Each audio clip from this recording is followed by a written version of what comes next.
Today we're removing the front door panels from a Suzuki Forenza, and we will point out the differences between the driver's and passenger doors. With your Phillips screwdriver, at the back and bottom edge of the door panel is one screw.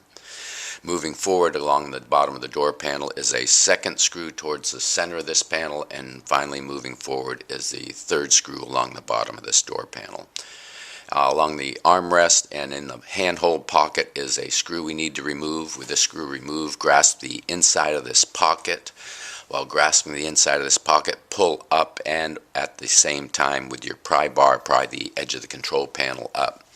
This will release clips along the edge of the control panel and allow you to pull this panel up out of the armrest. We're going to access the connectors at the back of this panel. These connectors have triggers towards the center of them that you squeeze into the connector, release the lock, and release them. This will allow you to set the control panel to the side. At the front top edge of the door panel is a plastic screw. We're going to remove this plastic screw and its base. Sometimes any forward pressure tends to push the screw back in.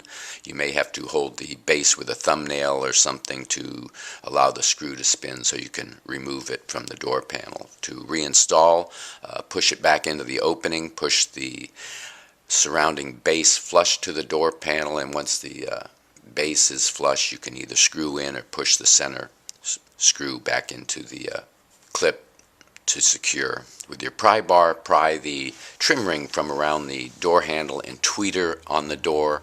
Work your way around this panel. There are several clips on it.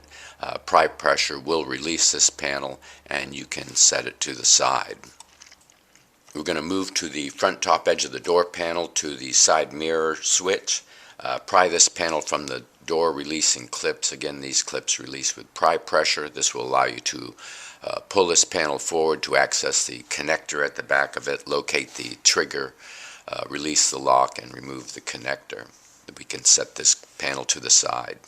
On the passenger side of the door, there is a handhold that goes up the side of the door, and if you notice at the front there's a small opening for a screwdriver to fit in to start the panel, releasing the side panel. This panel will remove with pry pressure and give access to two hidden screws, one at the bottom of the handhold that secures the door and one at the top of the door handle as well.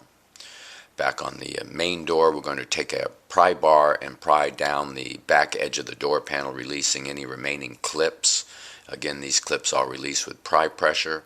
We're going to work our way up the front edge of the door panel, releasing all these clips as well. When these clips are all released, this will allow you to pull the bottom edge of the door panel slightly away from the door, checking that all the clips have been released, while pulling it up out of the door jamb, and be sure the opening for the door handle passes through the door panel to remove. We're going to pull the top edge of the door panel slightly back to access the trunk release switch. This connector has a trigger on it as well that we're going to release. The passenger door, you would have to release the connector at the window switch. Remove the door panel and set it to the side. Check the door for any remaining door panel clips. Pry them from the door and place them back in their corresponding spots on the door panel, ready for installation. We're going to move to the tweeter at the door handle and pry the front edge of the speaker grill from the door handle area. This will release and allow you to pull the tweeter along with its wire harness forward, locate the connector and its trigger, and release. This is a 6.5-inch speaker. Aftermarket is simple. See our website for any other help. Thank you for watching, and please subscribe.